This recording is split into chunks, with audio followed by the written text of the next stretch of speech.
একটা মেয়ের জীবনে থাকে দুটি সংসার, দুটি পরিবার, একটা বাবা মার পরিবার, একটা স্বামীর পরিবার।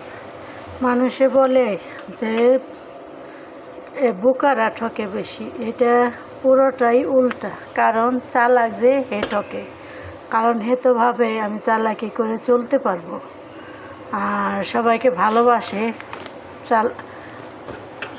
সততার প্রমাণ দেয়। বোকারা ঠকে না, ঠকে যারা চালাক যারা তারা। কারণ আমি আমার ফ্যামিলিগতভাবে আমার মতো চালাক কে আছে তা জানি না। নিজের সংসারকে নিজে না সাজিয়ে ভাইয়ের সংসার, বোনের সংসার, ননদের সংসার, ননাসের সংসার সাজাতে চাই।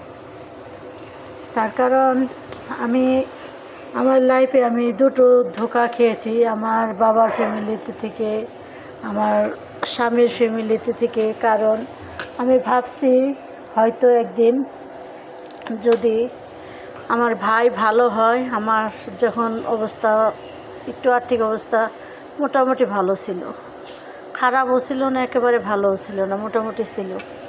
তো ভাবতাম ভাই বিদেশ গেলে মনে হয় আমাকে একটু হেল্প করবে, ভাইকে সাহায্য করলাম।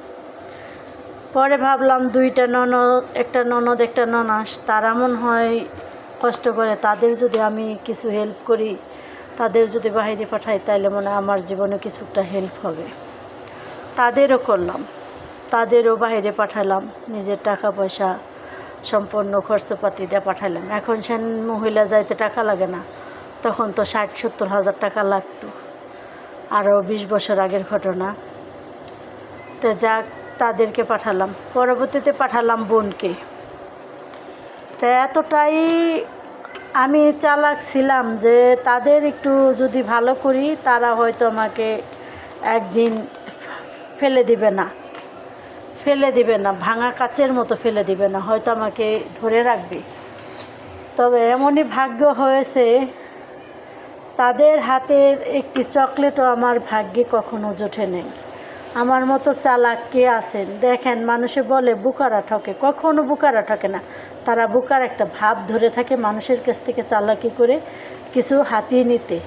তা আমি সবার কাছ থেকে ধোঁকা খেয়ে আজকে আমার যে লাইফটা বিদেশের প্রবাসের জীবনের, আমার এই লাইফটা হইতো না। কারণ আমার স্বামীও কামাই রোজি যা করতো, আলহামদুলিল্লাহ, আমার ফ্যামিলি, আমার ছোটোখাটো সংসার, তখন আমার একটা মেয়ে আমার চলে যেত।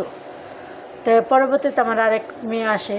যাক, আল্লাহর রহমত ছিল। আমি যদি মানুষ চিনতে ভুল করতে পারি, কিন্তু আল্লাহ কাউকে কখনো ঠকায় না। মানুষকে ঠকায়, মানুষকে ঠকায়, কিন্তু আল্লাহ কাউকে ঠকায় না। তবে আমি যদি প্রবাসের মাটিতে না আসতাম, আজকে হয়তো আমি উমরা করতে পারতাম না।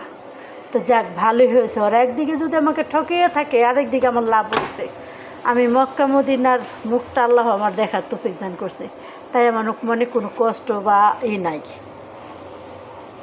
যদি ভালো লাগে ভিডিওটা লাইক, কমেন্ট, শেয়ার করবেন। কারণ জীবনে অনেকেরই আমার মতো দুর্ভাগ্য কপাল আছে, সবাইকে ভালোবেসতে যায়, নিজে ঠকে বসে থাকতে হয়। তবে আমার মতো যে, সে কখনো ভুলেও আর এই কাজগুলো করবেন না।